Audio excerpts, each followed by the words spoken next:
Hey everybody, this is Dylan from Noble Records coming at you with another video. You know, one of my favorite things about collecting records is finding new stuff, discovering things, sharing it with my friends. And these are 20 records that I just picked out that you got to hear. You got to know about these records. If you're a seasoned collector, you may have heard of some of this stuff. But there's probably something on this list you've never heard of before. So these are just records that the first time I put them on, they just blew me away. And usually when people come in the shop, I'm like, you gotta hear these records. You gotta hear this album. And so I checked. All these are available on iTunes and Spotify to stream. You know, if you're not a record person, just at least discover these albums and listen to them because they'll blow you away. So throughout the course of this video, I'm just going to show you record by record, try to blow through these really quick. But they're all top-notch. My highest recommendation and stamp of approval. These aren't in any sort of order. This is not a top 20s list. This is nothing like that. This is just 20 records I want to share with you. The first one is Ann Peebles, Straight from the Heart, 1971. Ann Peebles is this phenomenal soul singer, obviously female soul singer, unbelievable voice and range. She's incredible, not to mention that her just the music and the instruments behind her are groovy, they're funky, they're soulful. It's Aretha Franklin with a little bit more edge and soul to her. I bought a collection, you know, earlier or later last year, and this was in it, and I pulled it out and listened to it, and it just blew me away. I could not believe what I was hearing, so that's one you got to hear. The next one is the Mighty Imperials, Thunder Chicken. This is an album. You know, I joke about it. A lot of times people come in the shop and I'll throw this on. I'll say, guess what year this is from? And they're like, 1968 or 1971. Or, you know, and they can never guess it. It was recorded in 1999. It kind of sat around. These guys were young kids just playing soul and funk. Like Neo, that whole rebirth of soul and funk that sometimes you hear on Dalton records or Coal Mine records. That's what they were doing. And they recorded this album in 1999. There's some trouble with the record label, and it sat around until 2004. In 2004, Dalton put it out, and man, this is it's really tough to find on vinyl, but this is absolutely incredible. This is one I put on in the shop all the time because it's just an album I could listen to it on repeat for the rest of my life. The Mighty Imperials, Thunder Chicken, 2004. The next one is David Ramirez, Fables. This is singer-songwritery. David Ramirez is an incredible singer-songwriter. Just really good, soft, acoustic songs, if you're into that type of thing. These songs are incredibly well-written, well-crafted. I'd never heard this before. A friend of mine put me onto them and actually gave me this record. And it's been one that in 2019, I listened to 1,000 times. It's just one of those, I know every single breath of this record because it is so good. So if you're into that, this is 2015, so it's newer, but it's singer-songwriter stuff. David Ramirez, Fables. This one is the Cynics, Blue Train Station. This is actually 1987. From looking at it, you might think this is late 60s, mid 60s garage, and it sounds like it and it looks like it, but it's not. It's 1987 on Get Hip Records. This is a really great neo garage type record. This is one that, I mean, if you like the Stooges, if you like garage rock, this is a mixture of the Stooges. If the Stooges had a garage band, that's what this is. This one is another one that just blew me away when I put it on, and I play it constantly, all the time. This is very high in my rotation, but if you like that type of thing, the Cynics, Blue Train Station, 1987. This next one is Bonnie Light Horseman. This is 2020. This one just came out not too long ago. This is their self-titled Bonnie Light Horseman. It's got a few members in it. Anais Mitchell, she's a singer-songwriter. She's got like, I think 6 or 7 albums. Eric D. Johnson, he was in the Fruit Bats and a couple other bands. And Josh Kaufman's like a neo soul singer type guy. But they banded together and put out this record. This is another one that's very acoustic, folky, singer-songwriter. And the first time I heard this album, I absolutely fell in love with it. And I've been dying for it on vinyl. I actually got it in the mail today. So I haven't even opened it yet. But I've listened to it 1,000 times online. And this is a really great album if you like that type of thing. This next one is Flower Traveling Band. And the name of the album is Satori. This is 1971 Japanese hard rock. Some of you guys may have heard of this before. I talk about it here and there. This is a really tough album to find, but they have reissues out now that are pretty easy to find. But you can stream it anywhere. But this is, when you put this on, this is wild and crazy, early hard rock, and it's screaming vocals. It's just blazing fuzz guitar solos. This is one that you will not soon forget. It's that era of early 70s dark Black Sabbath-esque rock, but this one's got just a really something special to it. Love this album. This is one of my absolute favorite Flower Traveling Band, Satori, 1971. The next one is Karen Dalton, It's So Hard to Tell Who's Gonna Love You the Best. This is 1969. Karen Dalton was this incredible female singer-songwriter, multi-instrumentalist. When you put this record on, I guarantee you've never heard anything like it. She's got this incredible voice.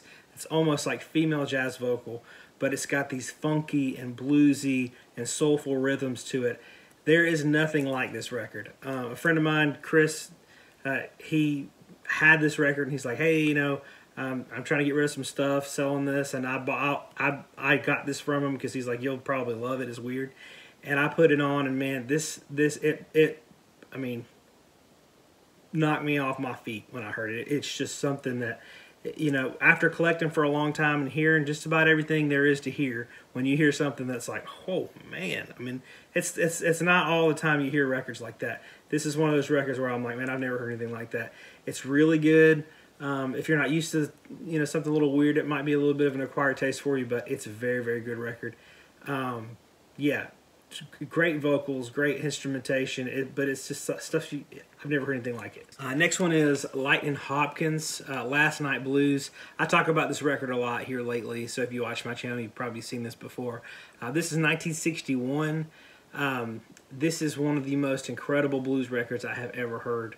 Just the haunting reverb on his vocals. I know that's the way I've always described it, but it's got Sonny Terry on harmonica, and they're just a great duo on this. But if you like blues, this is some absolutely top-notch, up there with the best blues records I've ever heard in my life.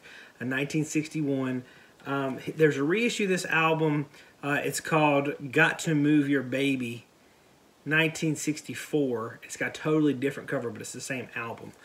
So you can look for either one. But yeah, this is one you definitely got to hear, and it's a very impressive blues album. Lightnin Hopkins, one of my favorite blues guys, and Sonny Terry, one of my favorite blues guys. They're together. It's epic. The next one is Lee Morgan, The Cooker, 1958. This is one of my favorite, if not my favorite, jazz album of all time. Lee Morgan is just incredible on trumpet.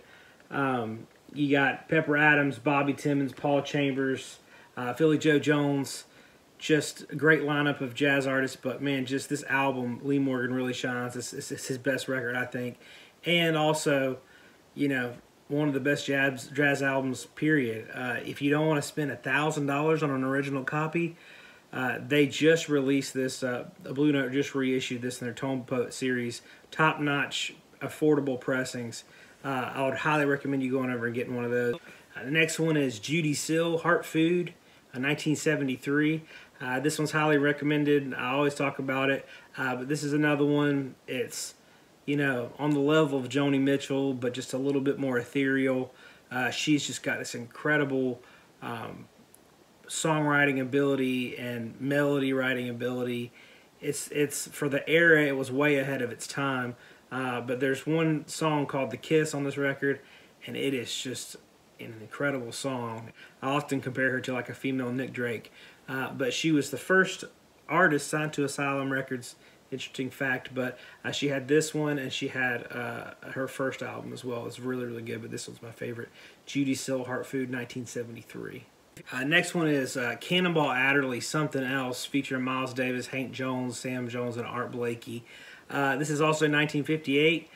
1958 was the best year for jazz, in almost everyone's opinion. Just the most amazing jazz records came out in 1958, but this is one of those. It's a great example of kind of finding jazz records if you're new at jazz and seeing the names on the cover. These got Miles Davis. You guys have all heard of him. You know, Hank Jones, pretty popular name. Sam Jones, Art Blakey, very popular. But yeah, finding jazz records and listening to the instruments and trying to pinpoint what you like about the album, and then you say, oh, I really like the drums. Well, that's Art Blakey on the drums. I know I like him, and so then you can see other jazz albums. Sure, there's a Cannonball Adderley album, but you know all these guys are on it, and it's going to be great. So that's kind of how you can develop your jazz taste a little bit. But this one, Something Else, it lives up to the title. It's Something Else. Really, really great hard bop jazz record that almost anyone can sink their teeth into. But it's highly recommended. It's one of my absolute favorites. Next one is Thunder and Roses, King of the Black Sunrise. This one is really, really great guitar blazing psychedelic rock. It's not too psychedelic. It's not too out there. It's pretty palatable. But yeah, this is 1969. You know, the golden year for rock and roll, they say. You know, the song on this that's incredible is White Lace and Strange. The whole album's incredible, but that song really, really jumps out at you. But really incredible guitar work.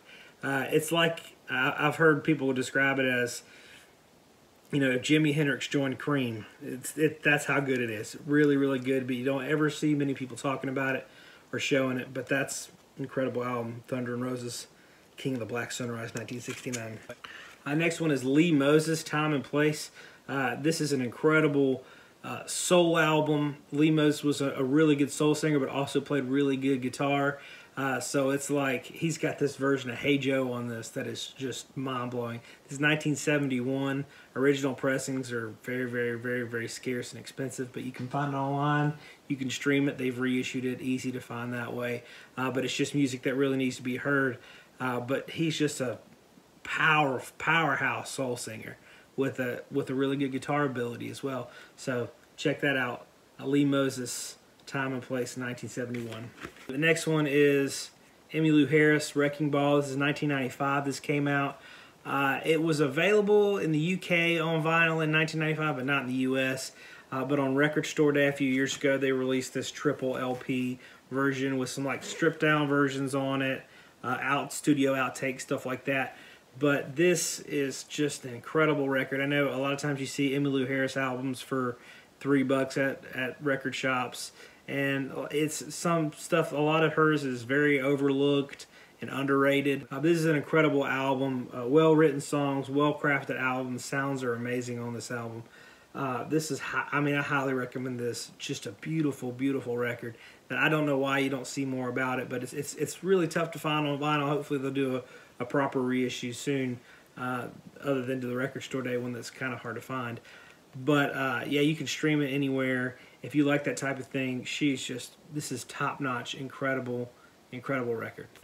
Next one is Betty Davis. They Say I'm Different, 1974, and they are right. She's different, man, and in the best possible way. Betty Davis was married to Miles Davis. This is a record that I constantly talk about because it's one of my absolute favorites. You know, first time I put it on and I hear that track, They Say I'm Different, it's just like one of those songs you're like, oh my gosh, that's so, I mean, you get that stank face going because it's so good. But super, super funky, wild, crazy, funky female vocals. Every instrument on here is just top-notch, very, very well done, and it's just dirty, funky. It's amazing. I don't know why this record is not more popular than it is. It's mind-blowing, but if you like funk and you like soul, you're going to love this record because it is down, dirty, funky. It's amazing. Next one is The Litter Distortions. This is a garage rock record. You know, The Litter did a couple other albums, you know, and later on they did a psychedelic album called Emerge. It's really, really good. It's very, very different than this. But this is just an incredible early garage record that has just so many great songs on here. You know, I'm not the biggest garage fan, but this one really, really jumps out at you. It's just phenomenal, top-notch. Great songs. Action Woman is probably the most well-known one. But yeah, Illegal Matter is another really good one on here. But I highly recommend you checking this album out. Original copies are crazy hard to find. This is a 1999 reissue. But you can get reissues for really cheap and you can stream it online. So check this out. The Litter Distortions, 1967. This one is Spafford for Amusement Only. This came out in 2018. I'll show you the colored wax on it's pretty sweet. But yeah, this came out in 2018. This was a very limited release, so they got sold out very, very quickly, and they're pretty tough to find. But I know you can find it online. I'll probably do a reissue soon. I hope so, because this is incredible. If you like jam band type stuff, like it reminds me a lot of Mo, if you know the band Mo. But yeah, it is just incredible instrumentation, incredible guitar solos. Every time I put this on in the shop, I got, people ask me what it is. They're like, man, this is the most incredible thing. This is one that really jumps out at you. It's a band that's still touring, still on the road. So check this out, Spafford, for amusement only. Next one is Steve Morgan. Morgan. This is an original 1969 press, which is just really, really tough to find. But you can get reissues pretty cheap. And like I said, it's available online. This is a really, really, really strong guitar record. Heavy fuzz, great songs. This is one of my absolute favorite psychedelic records. Just a band out of New York. Steve Morgan was just a phenomenal guitar player and just passionate. It's got great vocals, great guitars, all that stuff. This is top-notch, one of my absolute favorites. I do not say that lightly. You've got to check this record out. Morgan, 1969. Check that out. This next one is Neal Mayer, Kryptonite. Neal Mayer is incredible stuff on his records. It spans back to the late 60s up through the 70s, but he's got a couple really, really great records in the 70s. This is what I call space rock. It's got synthesizers out. It's out there a little bit, but the guitar solos are just on point, phenomenal, mind-blowing stuff. This is a record, anytime I get it in the shop, I put it on, and I promise you, it sells before the end of the record every single time. It's one of those. But it's a record that I recommend all the time. I'm always saying, you've got to hear this record. And the beautiful thing about this one, unlike most records on this list, it's affordable. It's findable. It's like a $20 record. You can find this in a record store pretty easily. It's not something that's going to break the bank. So, Neal Mayer, Kryptonite, 1975. Next one is Pugsley Money, 1970. These kids were fresh out of high school, and they were playing some hot and heavy rock and roll, really raw, gritty, blues rock type stuff. These kids, I'll just tell you a real quick backstory. They were in high school. They put this band together. They get signed to this label, J&S Records. They go in the studio. They record this album. It's really raw. They wanted to add a bunch of stuff to it, but the label heard it, and they're like, this is great. We're going to go ahead and release it without their consent. So this wasn't how they wanted the record. But because of that, it is not a very polished record. It is raw. It is gritty. It is face-melting, fuzz guitar solos out the wazoo. It's great stuff. But right after the album was released, the label really screwed them. They didn't pay them very well. They issued it with a different cover that the band didn't want to put on there. And so after all that, the band kind of broke up. I think one of the guys was drafted in the military, and that was all that she wrote. But in recent years, the band has actually gotten back together and has been touring around and playing a bunch. But this is a incredible album. You can find it and stream it. The original copies are super hard to find, but they have actually reissued it, so you should be able to find reissues fairly easily. But just like you, Pugsley Money, 1970, that's something you just got to hear it to believe it. Thank you guys so much for watching this video. If you liked it, hit the subscribe button. Follow us on Instagram as well. We always post all the crazy collections of things that we're finding for the shop. And below there's links to our website where you can buy stickers, t-shirts, hats, all that stuff. Links to our Facebook, Instagram, and all that stuff. So thank you guys so much. We'll see you next time.